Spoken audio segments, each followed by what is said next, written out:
Good morning, everybody. It's Monday morning of the fourth week here for ET 520.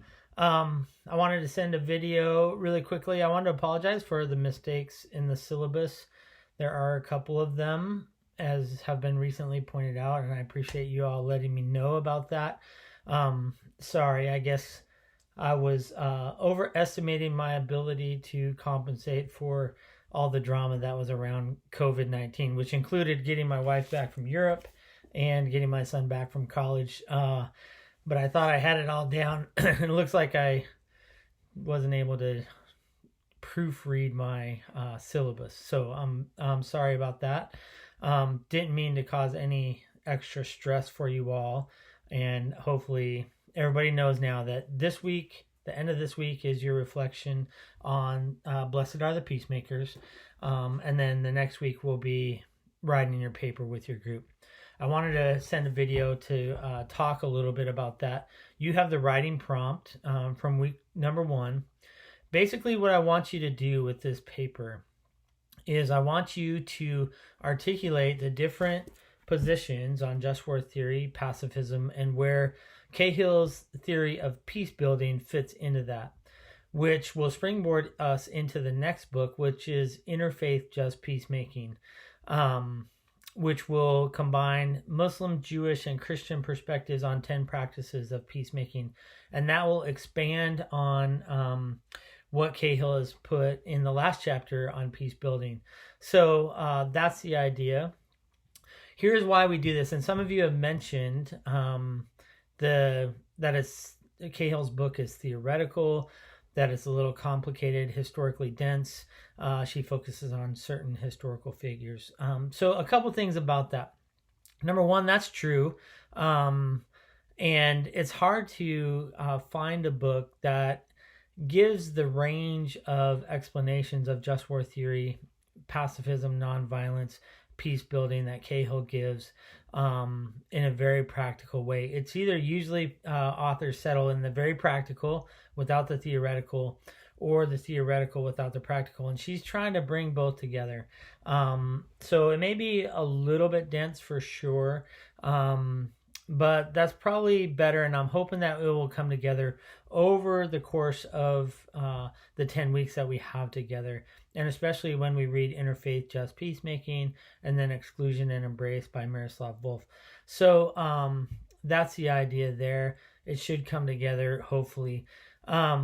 You'll be working in your groups for writing your paper, and what that means is basically this is an example of doing Christian academic work together. So we're not competing for ideas. We're trying to help one another flourish and help one another understand the material. And so the idea is to help you all or allow you to work together to help find resources, to help refine arguments, and then also to help edit one another's papers so that you get a better grade in the class, but also that you understand the material a little bit more.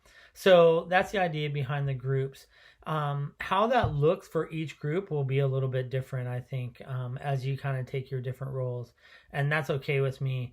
As long as you're contributing to your group's work, then I'm happy with that. And I'll be monitoring those things along the way.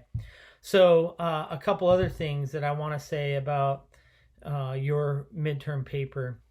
So Cahill has given you an argument for just war theory and its historical context, an argument for pacifism and nonviolence in their historical context, and then a conversation, or at least the beginnings of a conversation about peace building. So when we talk about peacemaking and the practical nature of that, we need to understand both theories, just war theory and pacifism, and their historical roots. So when you talk about just a survey of Christian ethics, one thing that we will emphasize in, like, say, the Introduction to Christian Ethics class is that all of our ethical questions come in some historical context. That is, the culture around us and the time period in which we're asking these questions shape the kinds of questions that we're asking. And so you see that specifically between pacifism and nonviolence and just war theory, and how the predominant view shifts between the 3rd and 4th centuries CE. It doesn't mean that the church was exclusively pacifist in the first 3 centuries. That's not the case. It doesn't mean that the church was exclusively just war theory after the 4th century. That's not the case either. But there is a significant shift during that time when the Roman government adopts Christianity as one of its official religions, and people who are Christians begin to have places of power, which wasn't the case in the first 3 centuries. And so when the gospel is wedded to a specific empire, then you have different questions that you're asking. You're asking questions about how the gospel advances, and questions about protecting the gospel that come along with protecting the empire. So if the empire is protected, the gospel is protected. If the empire advances, the gospel advances. And this gives more context for how just war theory develops in all of its forms. And so that's the idea of having Cahill kind of, and her historical, the depths that she kind of goes into in her historical account of the development of these theories. So another thing that I want to say about her book is what she does well is she does 2 things. One is she highlights the predisposition against war and against violence for both theories. They are both designed to be against war and against the church's use of violence.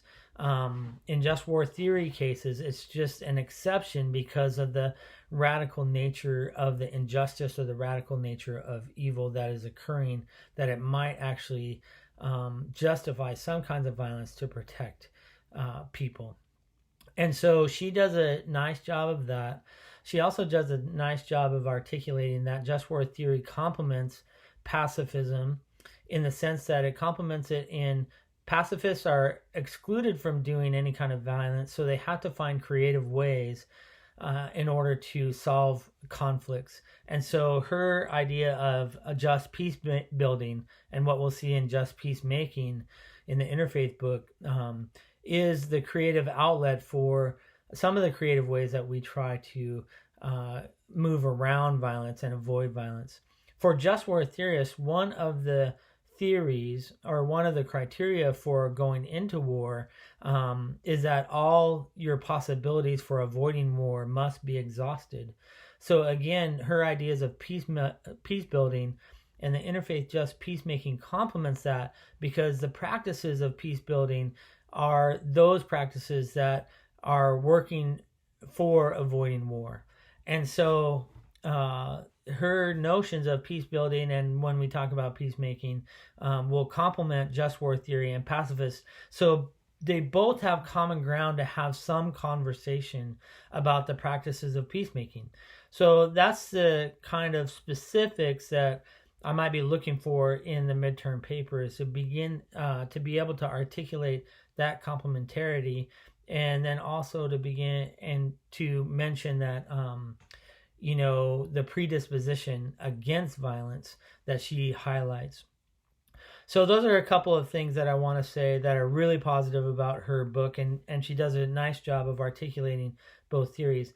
One of the things that she doesn't do is she doesn't give some distinctions about just war theory, and she doesn't list, like some other texts, the 3 categories of just war theory and then its criteria under each category, the different distinction between hard just war theory and soft just war theory, differences in viewing pacifism, all those kinds of distinctions. She doesn't do that kind of thing. So I've included a couple of articles for your benefit. They're not required reading, but you should look at them for your paper, because I'm looking for you to articulate more and more the criteria for just war theory and the distinctions and the different kinds of pacifisms as you write. And so those articles, one by Feinberg and Feinberg, which is a chapter of their book Ethics for a Brave New World, and the other one, David Gushie's article on just war theory, both help to complement Cahill's work and maybe fill in some of the gaps of her work.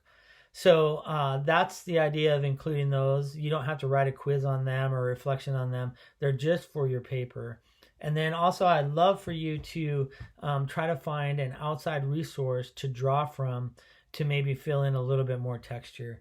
And that will be up to your group or up to you as an individual. But I hope that you would share some of the resources that you look at in order to help one another. So hopefully that gives you an idea of the paper, some of the highlights of Cahill's work, and then how it fits into the overall trajectory of our class. And so it will certainly get more practical as it goes along, as the course goes along. But we needed to set some of the boundaries around the conversation of peacemaking in order to understand, why does this come about, and why is it important for us to understand these notions of peace building / peacemaking as we move forward in our calling to be participants in the kingdom of God. So I hope that helps. If you have any questions, please, again, feel free to email me, text me, whatever you might need to do to bring clarity. Thanks. Have a good week.